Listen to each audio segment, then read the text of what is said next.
Didn't know why, and then I met you. It didn't make sense in the moment that all my earlier attempts at love were all in vain. Then you told me your name, and suddenly it all came together. The last piece of my puzzle was all that remained, and now we're changing the game. Sunrise in a little salt water. How could I know I'd never be the same? How my whole life would change when you told me your name.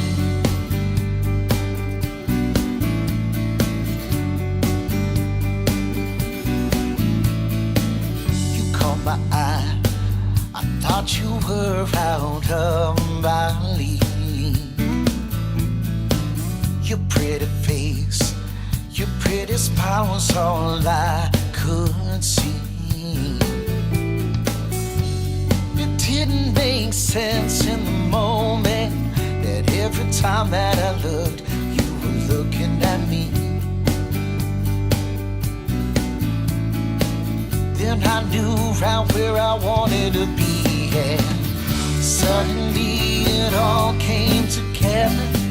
The last piece of my puzzle was all that remained, and now we're changing the game. A sunrise and a little salt water. How could I know I'd never be the same? My whole life would change when you told me your name. My heart was never meant for another. It took a while, but now it's plain to see. We didn't even have to look for each other. We just were where we happened to be. Suddenly it all came together. The last piece of my puzzle was all that remained. Now we're changing the game. Sunrise and a little salt water. How could I know I'd never be the same?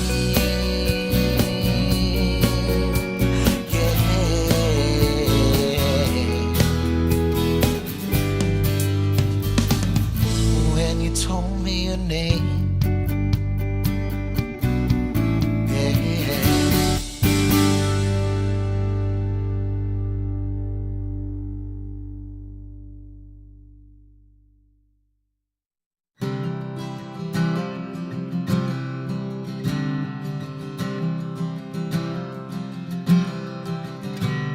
The streets are all empty and the stores are all closed. Got a rip in my shirt and I'm trying to get home. The money I had was a fool's time to shine, and buy the whole bar around just before closing time. It ain't good till I have that's worth being told. Starting with something in silver or gold. There are some things that can't be undone. It all happened once upon a bottle of rum.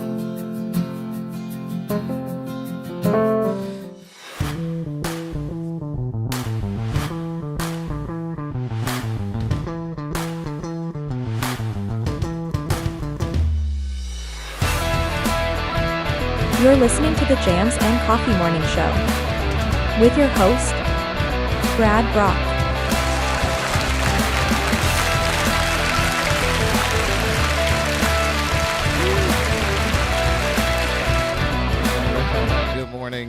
Jammers, welcome to the Jams and Coffee Morning Show.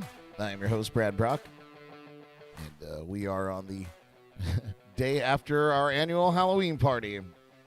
So with that being said, I'm in rough shape. That's really the whole truth.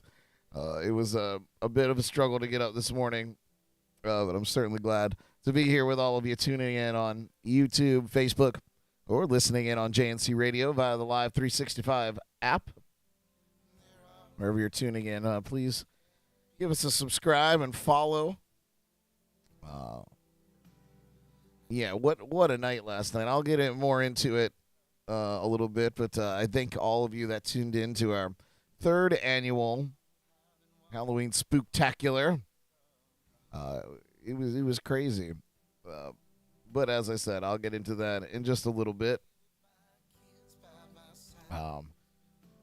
Get a little check of the weather here on the Treasure Coast for your Thursday morning. This morning, the temperatures are in the mid to upper 60s under mostly clear skies. This afternoon, the highs are going to be in the mid to upper 80s with abundant sunshine and only a few inland showers and storms. Tomorrow, we're going to have highs in the mid to upper 80s, mostly sunny and mainly dry. No weather issues for those Friday night football games. Temperatures are going to be down to the upper 70s for the evening, and the rain chances remain low. So it looks like it's going to be a pretty nice weekend out there for all of us. I should have got the weather for the Keys, which is where I'm going to be, but we'll check that another time. Oh, we do have our irrelevant weather report coming from Tennessee. Philip says the lows are in the upper 30s with clear skies today, and the highs going into the upper 60s throughout the day there. Said he drove through some fog on his way into work, looking for a very nice fall weekend there in southern middle Tennessee. Sounds lovely. Still pretty hot here. We're still getting through summer 2 here on the Treasure Coast. But yes. Oh my goodness. All right, we'll do our national days, and we'll talk a little bit about the podcast last night because what a wild time. We only have a few national days today, but important nonetheless.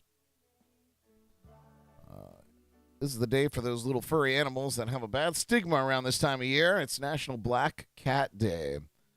Don't be superstitious on National Black Cat Day because October 27th celebrates the beauty of these sleek creatures. The day also seeks to raise awareness about low adoption rates for black cats. Can you believe that? This time of year, many black cats may decorate many thresholds for Halloween and windows for spooky decor. However, these felines deserve the love and attention just as much as their tabby equivalents. Old notions have given these furry critters a bad reputation. This day is about turning that reputation around. Problems, so it's not all about myth and mystery. However, increasing the support for black felines plight is the goal of this companion holiday. Yeah, black cats are lovely.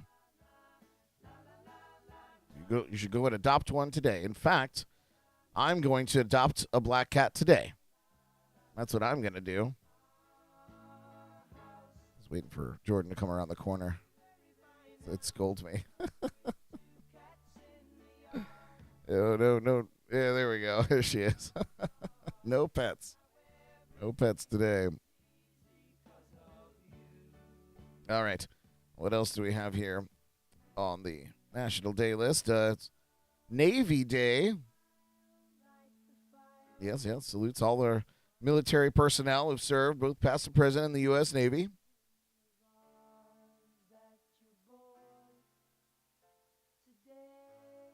Thank you for your service. I'm trying to see if it's today's the day that if it's the birthday of the Navy. I don't know. Bye, Jordan. Have a nice day. Yeah, it's a rough one today. She looks just about as rough as I do. I mean, she looks beautiful, but she looks like she feels just about as bad as I look. If that makes any sense. Apparently, October 27th is the birth of President Theodore Roosevelt. And so the Navy League of the U.S. Organized the first Navy Day in 1922 to honor old Teddy Roosevelt. What else is going on? Let's see. It's National Civics Day. That celebrates the importance of civic education across America. The observance also commemorates the date the Federalist Papers were published on October 27th, just a few years ago in 1787. This document served as the foundation for the United States Constitution that we enjoy today. Wonderful. What else? Oh, here's a good one. It's National American Beer Day. Yes. Even though I had quite enough last night, I think. National American Beer Day raises a glass to the rich American beer-making history and those who savored the continued traditions. Pour your favorite pint with millions who enjoy the storied brews across the nation. Brewing beer in America begins long before Europeans arrived. Since Native Americans brewed beer from a variety of ingredients, they used corn, birch sap, and water to ferment their beverage. When the first colonists arrived in Virginia, they began combining their brewing traditions with the supplies at hand. That included corn, too. Since then, brewing and brewers became a principal occupation in the colonies. Interestingly, the first white child born in Manhattan grew up to be the first brewer born in America. Just so happens to be one of my favorite beers still made here in America today. And that brewer, of course, is David G. Yingling. That's the oldest producing brewery in the United States. He established the Eagle Brewery back in 1829. Amazingly, the brewery still remains in the family to this day. So when you drink Yingle Dingle, you're supporting a American tradition. You enjoy it. I think that's it for national days. Yep. All right, I'm gonna go to the comments here because I see everybody's chatting about last night's podcast. I'll make sure that I'm staying on top of it with you. What are you guys talking about here? Philip said, bye, Jordy. I love that.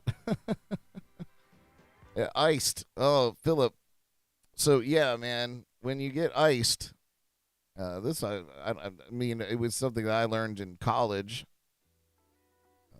my vast college career, and I had prestigious college career.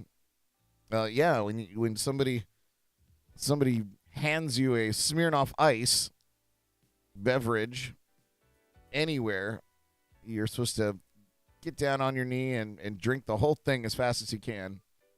For those of you that don't know about Smirnoff Ice, it's a sugary malt beverage.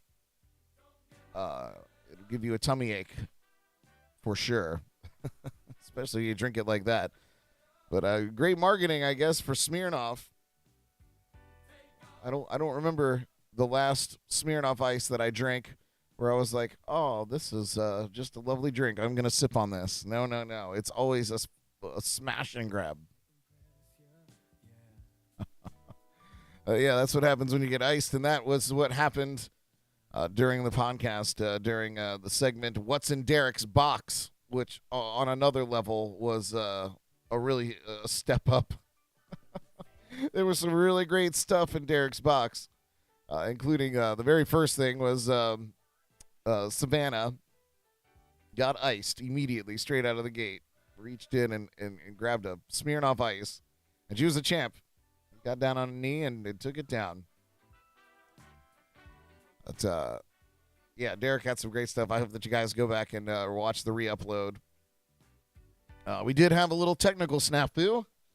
Never really got to the bottom of it, but our internet went out, which, there's really the router was working fine, just the service went out. So it was not even a problem that we were able to figure out. We just had to wait. But we did keep the cameras rolling.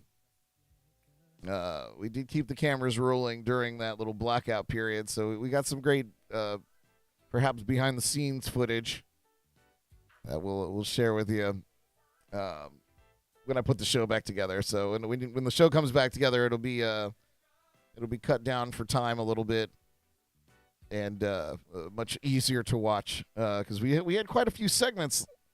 And the show ran really late, but we were off air for a good 15 minutes or so while everything fixed. So I thank those of you that tuned in from Go and especially to those of you that hung in there with us and came back to the second live stream to finish out the night. That was really, really quite kind of you. I hope you enjoyed the show. Philip gave us some nice praise this morning on the chats. And he said, what a show last night. So much fun. I literally laughed out loud as soon as the video opened with me in my spacesuit, in my helmet. Yeah, that was it was a choice, that's for sure. I thought it was just ridiculous enough that I had to have it. It was good. But I tell you what, man, it got hot inside that little helmet. I'm glad I had my NASA hat handy to put on. He also said all the costumes were great and Gru. Derek was here as Gru from Despicable Me. Philip said the accent was spot on, and Ellie's outfit with the eye. Yeah, Ellie, she came as Bloody Mary, which was the theme of our show, loosely. And, God, she was terrifying. She was absolutely terrifying as that character. And it was awesome. Yeah, she had one contact that whited her whole eye out. She looked crazy. But yeah, thank you so much, Philip, for tuning in on that. You gave us a 10 out of 10, and I'll take it. I'll take it. Paul said he didn't know how he stuck a snake in his box. Well, you kind of had to see it with your own eyes. Yeah, the girls had a great time. I can't wait to watch back the video of my time in Derek's box. It really is, and I'll say this. I saw this or said this about Jordan's What's in Jordy's box last year. It's really, it's great and fun. It's all fun and games when you're watching it happen before your very eyes. But when you actually are standing there with the blindfold on, you have no idea what's going to be put. And you've seen some of the other things that have gone in the box. That's the worst part about going last, is you see some of the things that have made it into the box. And you're like, okay, what is going to be mine? There were some really good ones. And, of course, they ended it out with my arch nemesis, the fox face. Single-handedly the most disgusting, decorative piece I've ever seen in my life. And they made me put my hands all over it. Completely gross. But, yeah, so many fun moments. During the show, we went around. We did our four-word horror stories. And those were just, some of those were really funny. Of course, the Bloody Mary bit, where I became possessed by Bloody Mary. She attacked me in the bathroom. That was fun, too. Now we have to outdo ourselves. We have to do it bigger and better next year. I don't even know what we're going to do, but I'm sure we'll figure it out. So thank you so much for tuning in live with us again, and for sticking it out during our little technical snafu. We got it sorted out and we came back. That's all that matters, isn't it? After all, today is rough. I'm not gonna lie. I'm struggling a little bit, you guys. It was super late, and we had quite a bit to drink last night. perks of partying at your own house. I'd like to throw a thanks to the whole crew that showed up last night. Not only did they show up, but they showed up to play. They were really, everybody was in a great costume, and it was really just, 100% on board with all the shenanigans that we had planned. Nobody wussed out on anything. They were ready. They came to play and they played, and I love that. And I feel so bad I forgot to put Savannah on the wheel. But I put her roommate on the wheel. It's so ridiculous. It was all good. Paul from Drums and Rums tuning in. He said, that Jell-O salad that I had to stick my hand in was gross, bro. It was so gross. All of Derek's box was terrible. Jordan with the dead fish. Oh my God. So funky, all of it. What else is gonna go on? Paul also said a Ouija board or live seance.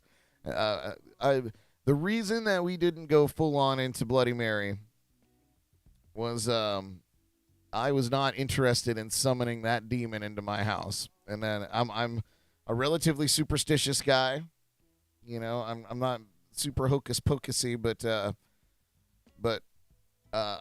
if I can avoid literally summoning a demon on purpose, I'm gonna do that. And I like to keep my house my sanctuary. So we did a little movie magic.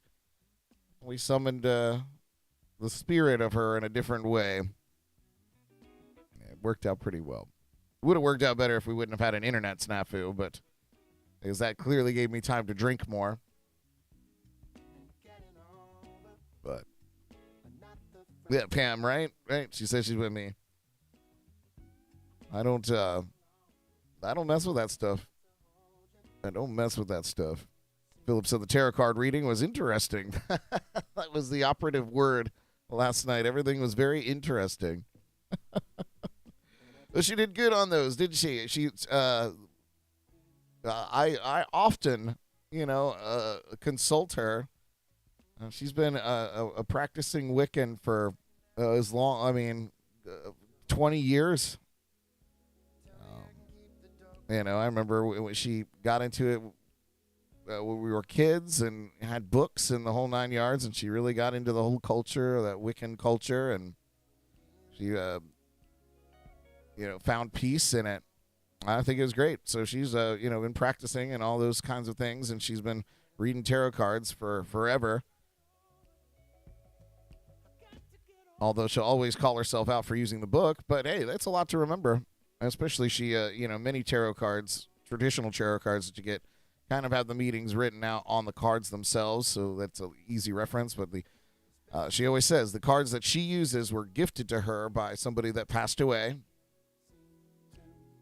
And she says, and she swears that those cards never lie. So I will be honest, the tarot card readings that I've always gotten from her have been pretty spot on about everything. And I thought that they were really spot on with all of those that had their readings done last night on the show. Some of them in a spooky way, knowing intimately some of the goings-ons in some of these people's lives, to hear the cards talk about it without them even mentioning it to Ellie at all, or even to the cards for that matter. But me knowing pretty much what the cards were talking about was really it's spooky stuff. It's supernatural in a bizarre way. So it was good. Philip said he'd rather reference the book than guessing wrong. Yeah, you're absolutely right. Interpreting it in a way that isn't what the card meant. You'd rather have correct advice, not just good advice, I guess, if that makes sense. Oh, guys, I couldn't even drink coffee this morning. That's how bad it is. Might ought to have to be a short show today. We'll move into some news here. Does everybody want a couple extra dollars? I sure do. Probably a good time to get out there and buy a Powerball ticket. The jackpot's climbed to $800 million after no ticket matched all the winning numbers just last night. That's right. $800 million. The jackpot on Wednesday's drawing was $700 million. The winning numbers were 19, 36, 37, 46, and 56. Wow, lots of sixes. 3 sixes, in fact, in October, right around the corner from Halloween. Good God. The Powerball of 24, of course. $800 million prize is the second largest Powerball jackpot. The fifth largest U.S. lottery jackpot of all time. According to a Powerball news release, its cash value is $383.7 million, the lottery said. Next drawing is this Saturday. Get out there and get your tickets. Powerball is national, right? I think everybody chips in on Powerball. So we're all playing against each other. There have been 36 drawings in a row with no grand prize winner. Unfortunately for ticket buyers, the odds of winning the massive prize are just 1 in 292.2 million. The odds are stacked against you at that rate. The biggest Powerball jackpot of all time was $1.5 billion back in January of 2016. That's outrageous. You know, the cash value on this jackpot, they're saying $383 million. I'll take it. That sounds wonderful.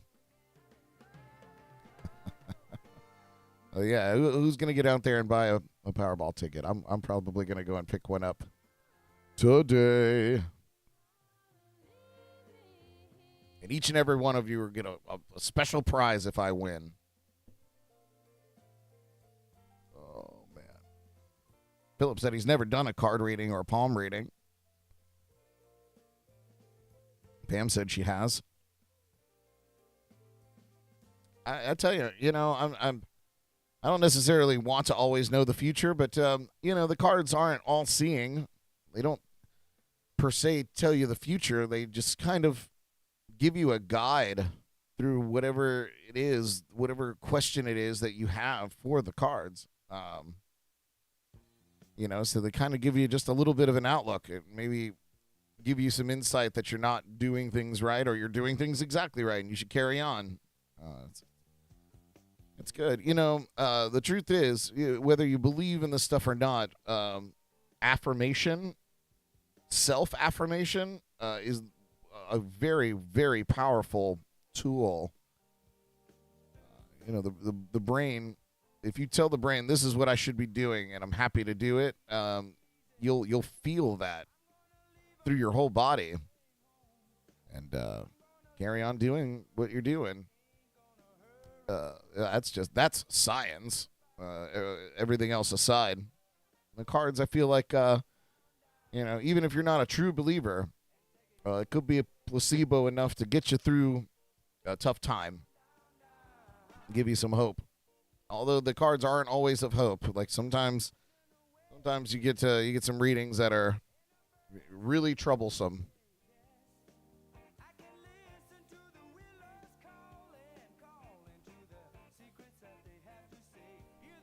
And that's funny, Philip, that you mentioned that.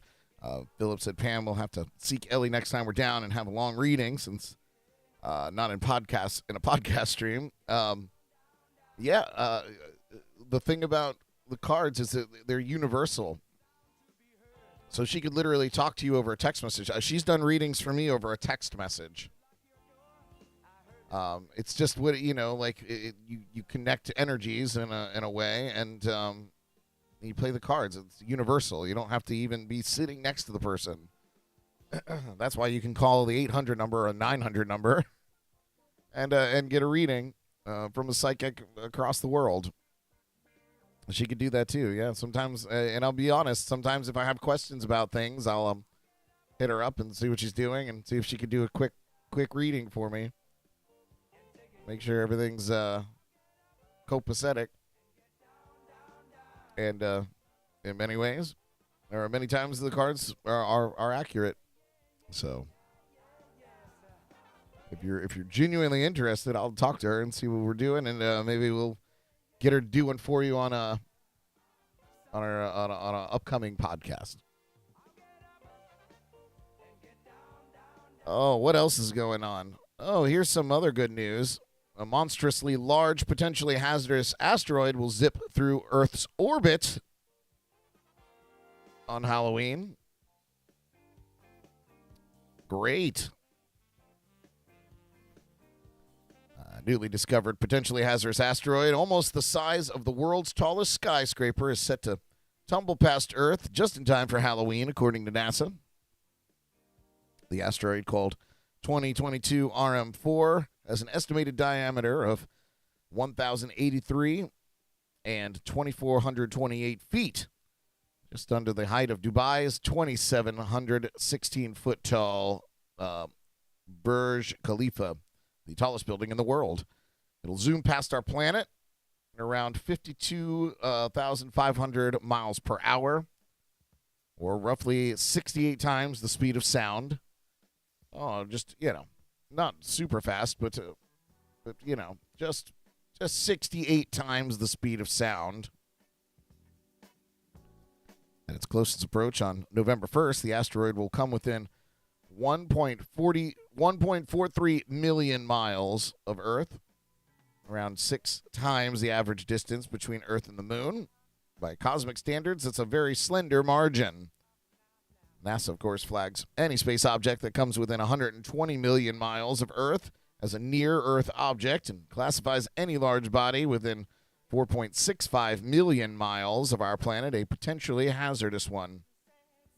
Once flagged, these potential threats are closely watched by astronomers who study them with radar for signs of any deviation from their predicted trajectories and could put them on a devastating collision course to Earth. Could you imagine? That would be lame. NASA tracks, and here's a staggering number for you. NASA tracks the locations and orbits of roughly 28,000 asteroids, pinpointing them with the Asteroid Terrestrial Impact Last Alert System.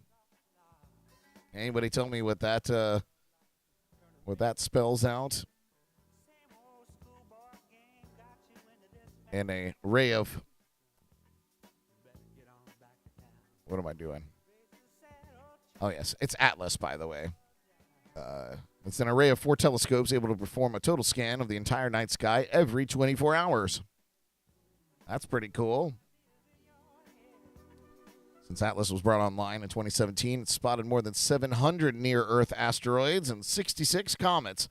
2 of the asteroids detected by Atlas, 2019 MO and 2018 LA, actually hit Earth. The former exploding off of the southern coast of Puerto Rico, and the latter crash landing near the border of Botswana and South Africa. Fortunately, those asteroids were small and didn't cause any damage. NASA has estimated the trajectories of all the near-Earth objects beyond the end of the century, which is great. The good news is that Earth faces no known danger from an apocalyptic asteroid collision for at least the next 100 years. That's good for us because I don't know about you, but if I live another 100 years, I'll probably be a miserable old bat. Be interesting to see, though.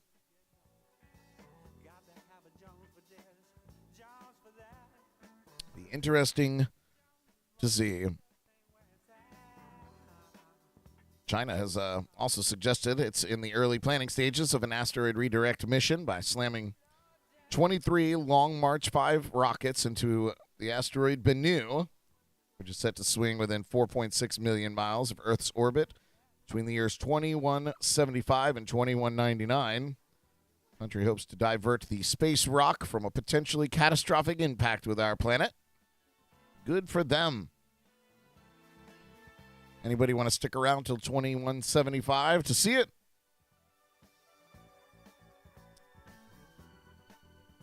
Could be fun. Could be fun.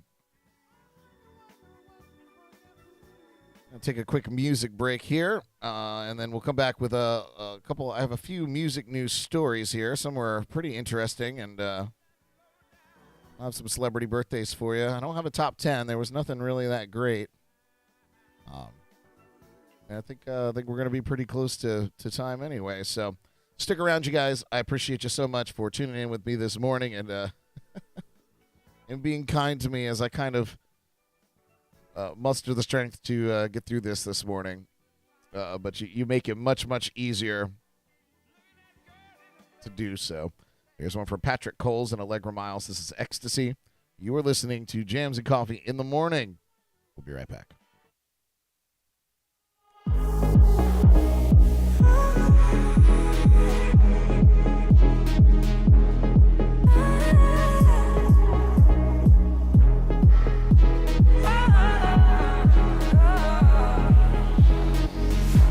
You're like staring at the sunrise, energy all through my veins. You know it drives me insane.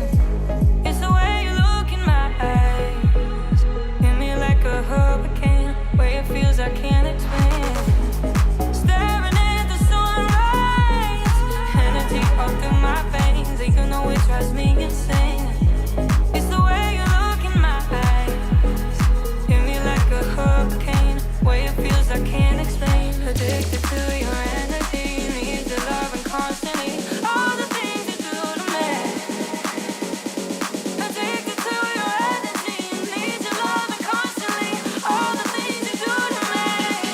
Your ecstasy,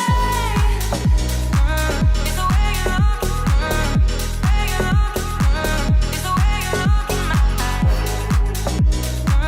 it's the way you look, way you look.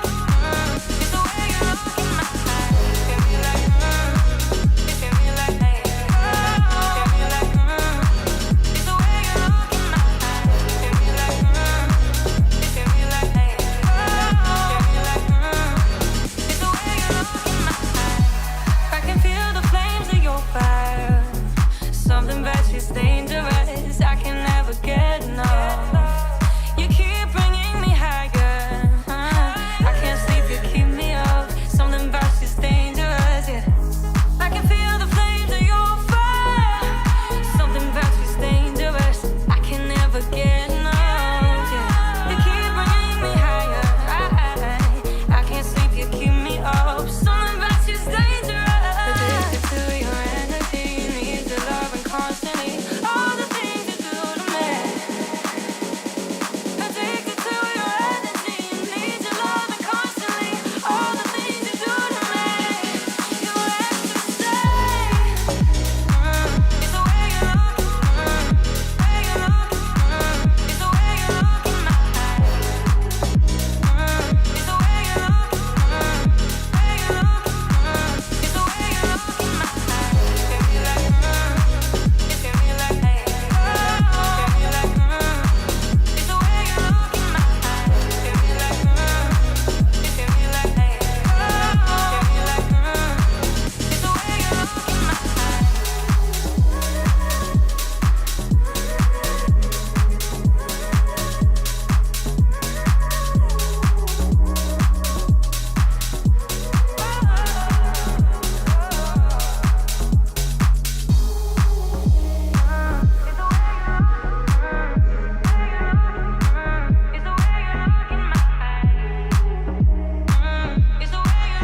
You're listening to the Jams and Coffee Morning Show.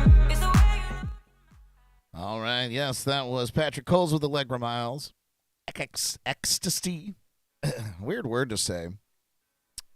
There you are. Listening to the Jams and Coffee Morning Show. I appreciate you doing so. Man, this place is trashed. This studio is trashed. I just did a little kind of walkthrough. And man, we made a mess in this joint. Hands down, this place is. I'm gonna have to do some. Cleaning.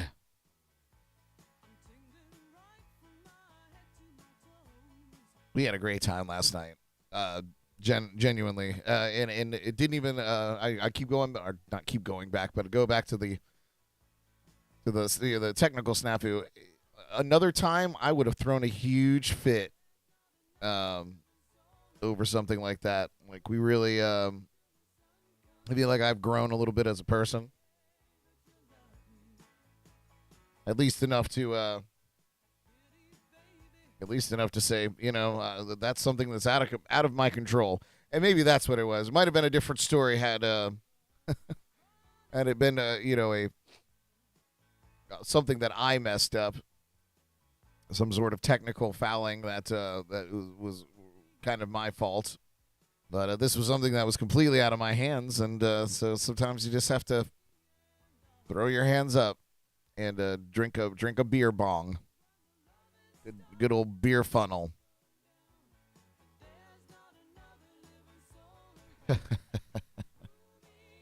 Yeah, Philip said, I bet the TP roll is folded.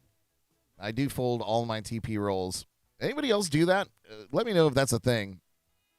It's a habit that I took from cruise ship life. I was in some sort of transitional period between coming back to my room every single day for years, and my bed was made, and my bathroom was cleaned, my laundry was taken, and the toilet paper in the bathroom always had this wonderful little triangle fold in it for quick access. You never know when you quickly need access to your toilet paper. And one of the things that I just took with me from that journey was folding my toilet paper. I think it's a nice gesture. I think it looks nice. I think it's a nice gesture for your guests. Sometimes I even surprise Jordan and fold it for her in our very own bathroom. I feel like there's worse habits I could have taken from my time on cruise ships. But yeah, is that something you guys do? Like when you go through and you clean your bathroom, like I always fold my towels a certain way, and then I fold over the TP, and I feel like it's the last thing I do, and then I feel like that's like my stamp of approval. Like, we're done here. We've gained what we did to do. The bathroom is clean. The attention has been paid to this bathroom. When you walk in, you go, oh, look, the toilet paper is folded. This is a clean bathroom. Maybe I'm looking too far into it. I mean, when I walk into a bathroom and I see the toilet paper is folded, I feel like somebody has recently come through here and did some sanitizing. That's all I'm saying. Philip asked if I could fold a towel into an animal. I never learned that skill. They would have classes though, especially on longer cruises where we had to go like we did some transatlantic cruises, which takes quite a bit of time to get from the continental U.S. to Europe on a boat. We call that a crossing. And the truth is, guests get very bored of the activities that we have for them on that crossing. And so you have to be creative. And some of those things are, and I took part in a few of them, one of which I had my own cooking show. I have photos of that somewhere. I'll have to bust them out one day. But it was like a come cook with Brad thing, and they had on the ship I was on, they have this whole kitchen. They set up like a television studio, so you have the audience, and then you have a full functioning kitchen workshop type deal. And I made my mom's coveted back of the Bisquick box cheeseburger bake thing that she used to make. You can still look at the Bisquick box and see and find the recipe there. And the only thing was that we didn't have any Bisquick on the ship, obviously.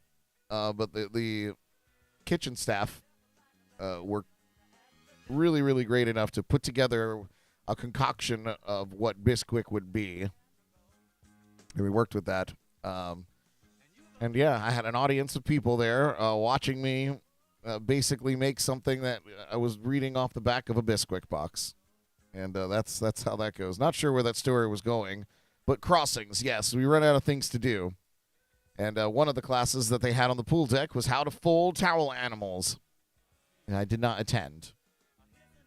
Probably a cooking class. But yeah, it's we got to get really creative on those long journeys. We've done some cruises where we've had the same guests for like 35 days. That's a month of sailing with people that want you to entertain them daily with fresh new things. And yeah, when you're used to doing 5 to 7 day runs, it gets a little crazy. Philip said he's only seen pictures or videos. Never been on a cruise. Never been on a cruise ever. Oh my God. I've said it before. I'll say it again. I think cruising is just a great vacation. You know, especially if you want to get in a lot in a short amount of time. It's so great. You get to visit all these cool places, and then you go back to the boat, and you never have to unpack. There's no trains to catch. You don't have to check into hotels. The hotel takes you to the places you want to go. You know, the food is, you know, I wouldn't say always great, but available. You know what you're going to get. There's any kind of quality control. You're eating around town in some of these little podunk places on Earth. You never know what you're going to get. It gets weird. Philip said he's lived a sheltered life. That's okay, man. We do have a cruise coming up. It's a very short cruise, but could be a fun one. Coming up in January. Sponsored or in part by Code Rum and the Tropically Impaired brand here in South Florida. We're doing a Pirates and Parrot Heads Party in Paradise cruise. And it's a quick 2-day trip to Grand Bahama Island. And then back to West Palm Beach. And we're doing it aboard the Margaritaville at Sea. So it's Jimmy Buffett's cruise ship. It's going to be a good time. Award-winning trop rocker Jesse Rice will be on board with us. And performing at the parties we're throwing on the boat. So it's good. It's just nice to get away. Cruising is a great thing. You know, I'm not going to say that there's never snafus and that it's always awesome. But I think it's a great vacation option. I'm so glad that the industry came back.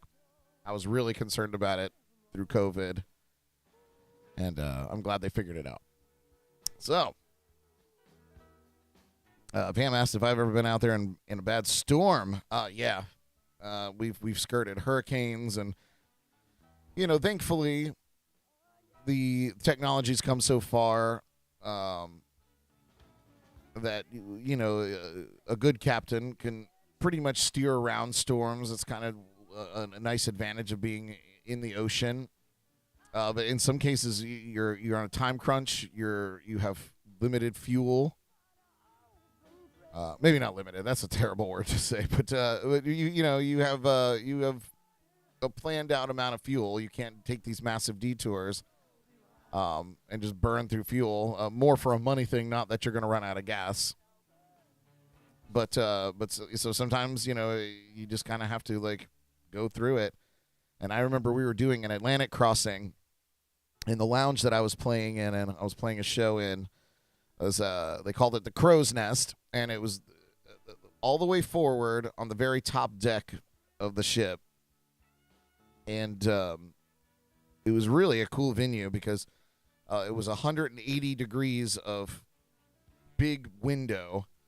So you could see the whole front of the ship and then out to the sides. And then there was a lounge. And we were going across the Atlantic. And the weather was so bad. And I was in a bad mood because typically when the weather's that bad and the boat is moving as much as it was, they would cancel entertainment. But on this particular ship, I had like a drill sergeant for a cruise director. And he made everybody go to work.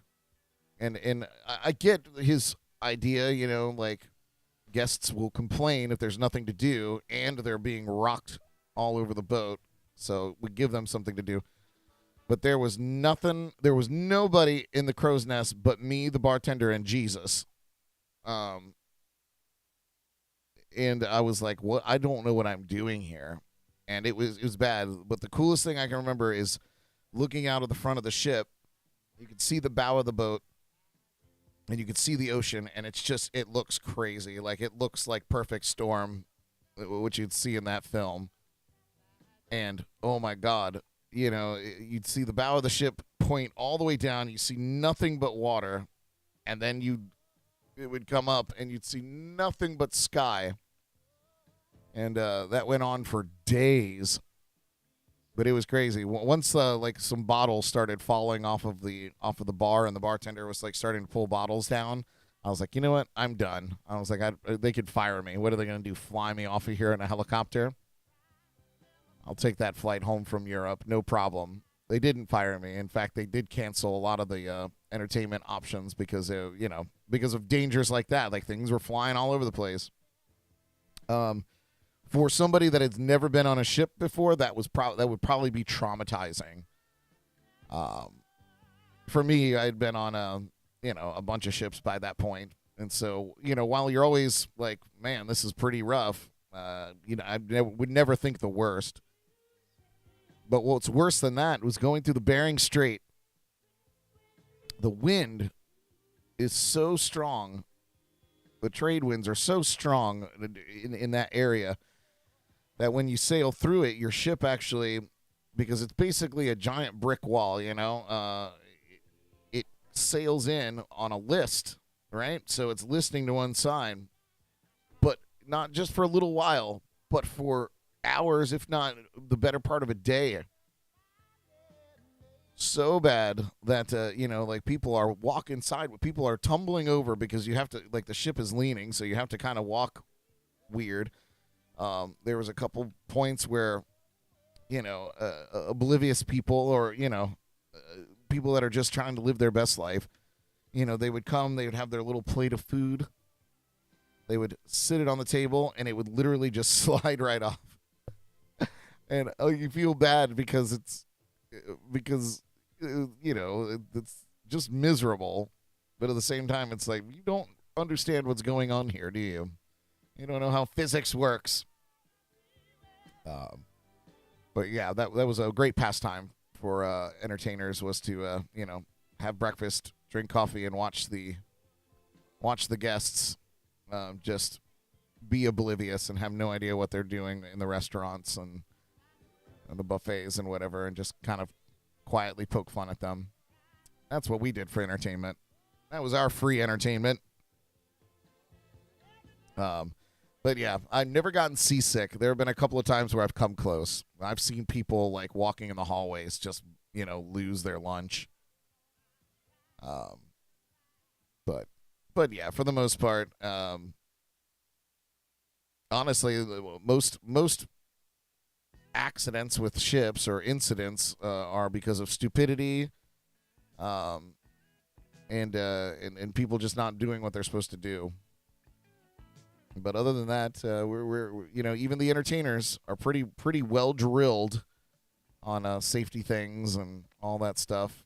I still have to this day, I still have stress dreams about boat drills and things like that. And that was years ago, better part of a decade ago now. I see things pop up on my Facebook. Oh, 10 years ago, you were in Cadiz, Spain, drinking Tinto with your friends.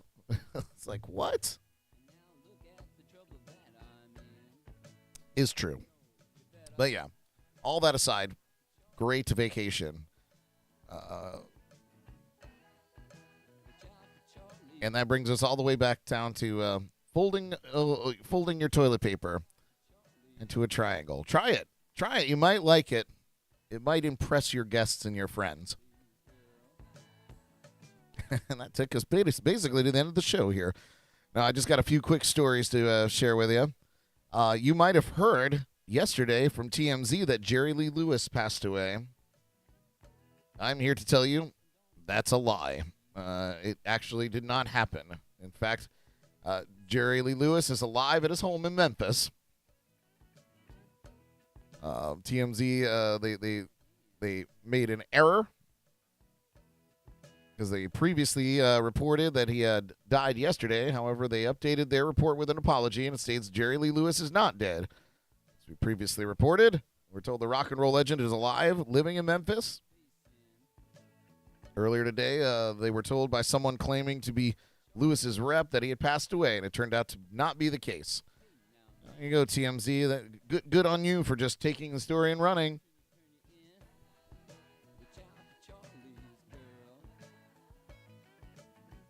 Lewis wrote in a note, he said, "It's with heartfelt sadness and disappointment that I write to you today from my sickbed rather than to be able to share my thoughts in person. Tried everything to build up the strength to come in today. Look forward to it since hearing about it earlier this year." He said, "Thank you for all the love and support electing me into the Country Music Hall of Fame, and most of all, thank God for allowing me to experience this honor while I'm still here." Jerry Lee Lewis is 87 years old. And that, of course, was his response to not being able to attend the Country Music Hall of Fame medallion ceremony back on October 16th. Yeah, so Jerry Lee Lewis, a legend, still among us. Not sure if you guys heard that.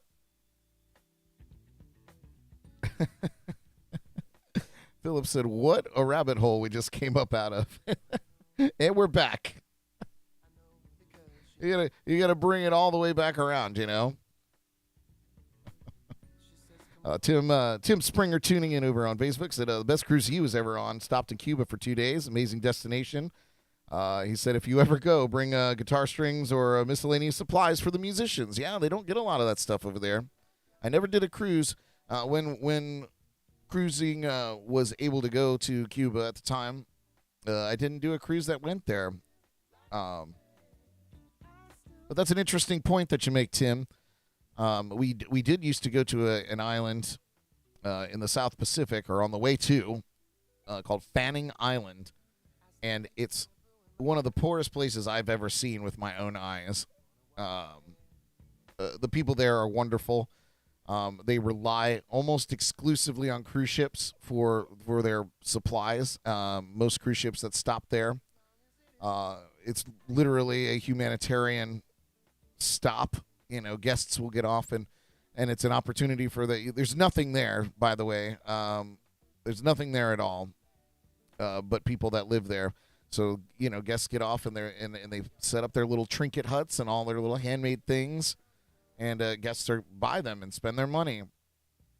And that's the economy of Fanning Island. And cruise ships bring in supplies, toilet paper, things. Speaking of, and things like that, you know. So it's a cruise ships. You know, like they have their stigma, they have their thing, but they did a lot of humanitarian work around the world, being basically a shipping company. We're able to bring a lot of supplies to places that wouldn't necessarily get them. So they work really hand in hand with smaller governments and impoverished areas to bring money to their economy. You know, so when you look at your cruise itinerary, you're like, why are we going here? That place is the dump. Well, there's a reason for that. You know, go and spend your money at the dump. They need it. It's the only income that they get in a lot of cases. So, you know, you could go to the Sandals Resort where everything's fine and dandy. You know, or you can go get in some culture and help out a impoverished country on your vacation. What's better than that? But yeah, interesting point, Tim. You should bring some extra stuff like that, and there's plenty of street musicians and entertainers there in Cuba as well. Mike Lebeck tuning in over there. Sorry, missed part of the show. Just got to Disney. Enjoy. Most magical place on earth, man. I haven't been to Disney in years. I'd love to go again. I'm hard pressed to convince Jordan to go to theme parks. She hates them. Not necessarily the experience, but she hates waiting in lines. She hates, being uncomfortable, I guess. Makes sense. I don't necessarily enjoy it either, but to me, it's like the means to an end. You kind of have to go through that to enjoy what they have to offer. But Mike says he's going to be there for 4 days. Enjoy Disney. and enjoy your trip. I'll be on vacation myself quite soon. I got one gig tonight, and then I'll be off to the Keys for Fantasy Fest. I'll take lots of pictures. You might not want to see them in my Fantasy Fest costume, but I'll take them. Might be X-rated. Let's see. The artist formerly known as Kanye West, he's now known as Ye. Just yesterday, athletic shoe company Skechers released a statement that said 2 of its executives escorted embattled musician Kanye West from one of its Los Angeles buildings. Oh, geez. You're going from Adidas to Skechers. The company said West, who has legally, of course, changed his name to Ye, arrived unannounced and without invitation. Said he was engaged in unauthorized filming and he was escorted out after a brief conversation. Released a statement on Wednesday, said Skechers is not considering and has no intention of working with Kanye West. We condemn his recent divisive remarks and do not tolerate anti-Semitism or any other form of hate speech. West's visit to Skechers comes a day after, of course, Adidas ended its partnership with him with immediate effect, in quotes. Adidas put the partnership under review in early October after he wore a White Lives Matter t-shirt in public. The Anti-Defamation League categorizes that phrase as a hate slogan used by white supremacist groups, including the Ku Klux Klan. They're still around? My goodness. Recently, West said, I can say anti-Semitic shit, and Adidas cannot drop me during a tirade against Jews on the Drink Champs podcast. Oh, podcasting. It'll go down in history that a podcast unhinged Kanye West's life financially. Great. Maybe we'll get some subscribers. Other companies have pulled back from Kanye West in recent days, including Gap, Foot Locker, and TJ Maxx. High-quality stuff. Lastly, in the news here, Steve Lacy gained fame as the guitarist for the band The Internet. He's kind of doing his own thing. He had a smash hit called Bad Habit just a few years ago. But I thought this was interesting. I'll get your perspective on it.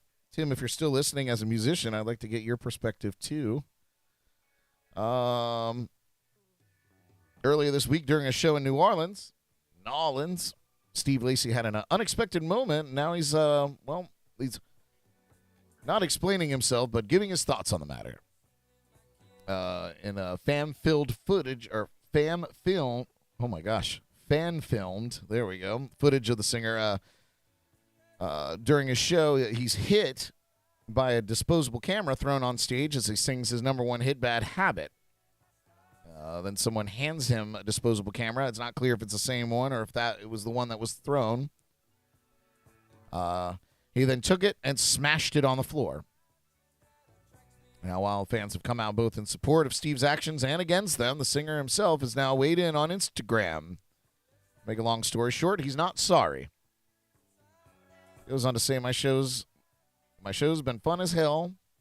Shout out to the people not throwing disposable cameras at me and just coming to catch a vibe and connect. He added, I hate that the beauty of the connection I have with so many people in the crowd gets lost when something negative happens. He continues, I don't believe I owe anyone an apology. Maybe I could have reacted better. Sure. Always, I'm a student of life. But I'm a real person with real feelings and real reactions. I'm not a product or a robot. I am a human. He concludes saying, we'll continue to give my all at these shows. Please come with respect for yourself and others. Please and thank you. Love you. That's a tour is set to wrap up November 11th at LA's Greek Theater. What do you guys think about that? We read a story we were talking just a few weeks ago about people throwing chicken nuggets at Harry Styles on stage. And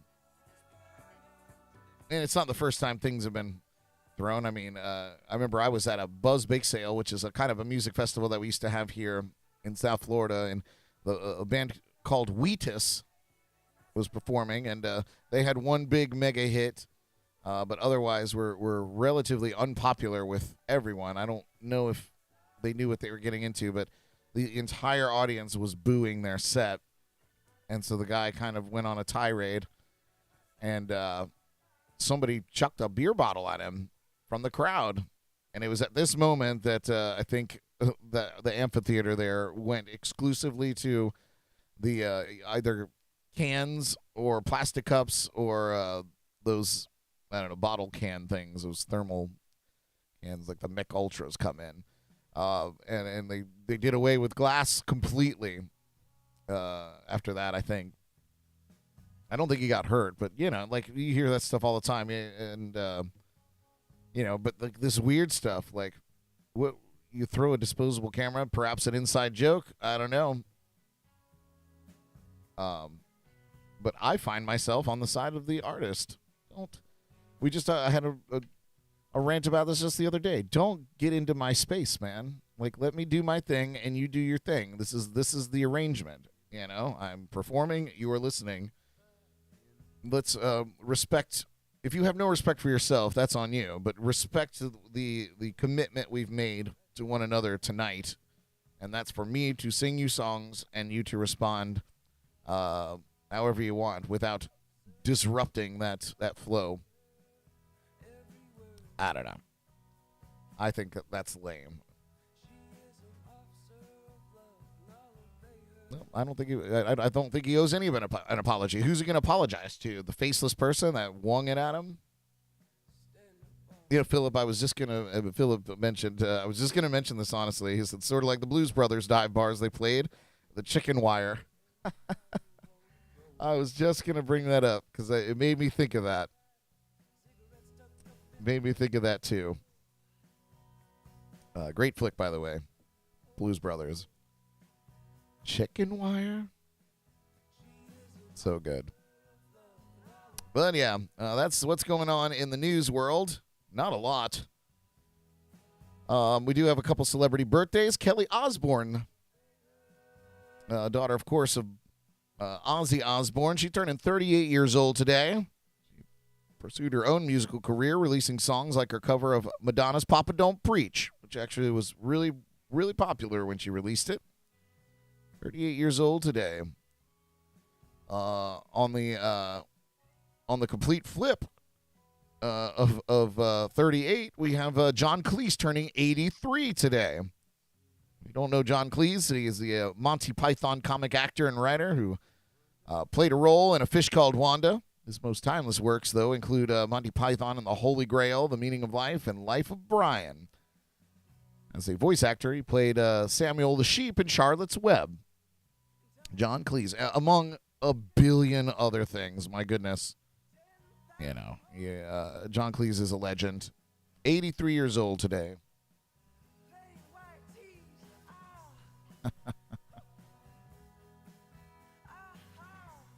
Comment from the Kitty Hawk.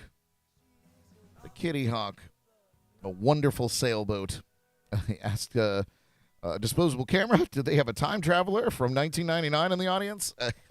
I don't even know where you purchase a disposable camera anymore. I mean, honestly.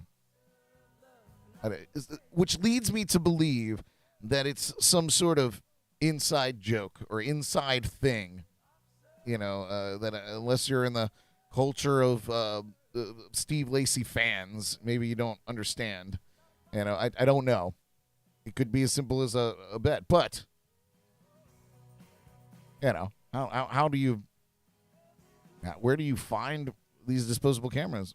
Philip said Goodwill. I don't even know there. I know that you could find some old film cameras there sometimes if you're lucky. But you know, I remember a time back in the day where you can go to Eckerd's Pharmacy and, you know, get like a 4-pack. Like they would call it the family pack. So everyone in the family had a camera on vacation. Took like 14 pictures or something, 15 pictures maybe. All of them were terrible. Occasionally you'd get that one gleaming one where everything just happened to focus up right. What a time to be alive. And here we are, just wirelessly walking around, connected to just a world of greatness.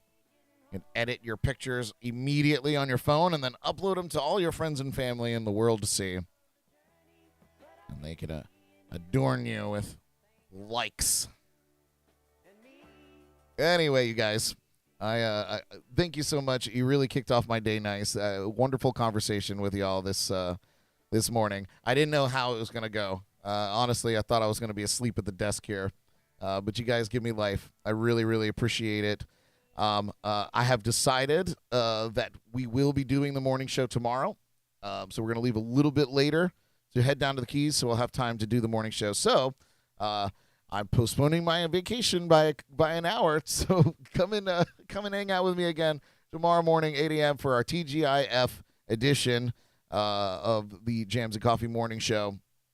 We'll be here. I'm going to harass Jordan to join me as well, and maybe some other special guests. You never know. But we'll do the show tomorrow, 8 a.m., and then we're off to the Keys for the weekend. So if you're down at Fantasy Fest, again, hit me up. We'll be down there this weekend. Hit me up, let me know where you're at, and we'll have a drink together. But other than that, I'll be performing at the Square Grouper in Fort Pierce tonight, my last show for the week before the next podcast. So a nice little vacation, a true vacation for me. Nice week-long vacation, sort of. So come and see me tonight. Tony Solomon on keys with me at the Square Grouper this evening. That show kicks off at 8 p.m. What else is going on? There was something else important. Oh, yes, next Wednesday is our season finale. We're going to take our Thanksgiving break, pull some things together, book some new guests for the shows coming up, and we'll kick it back off in December after next week's show, and we'll get right into the holiday season there and get all those shows going, and then we'll probably go on till about Easter time, I suppose, before we take another break. So, yeah, come and join us next Wednesday as well, but I'll see you tomorrow morning. Don't miss it. Thank you so much for hanging with me. I truly appreciate it. You guys, whatever you do today, do it with a smile. Be kind to one another out there. And thanks for listening. I'll see you soon. Bye. Tune in again tomorrow morning for the latest local buzz, national headlines, music news, and more on JNC in the Morning, right here on Facebook and YouTube.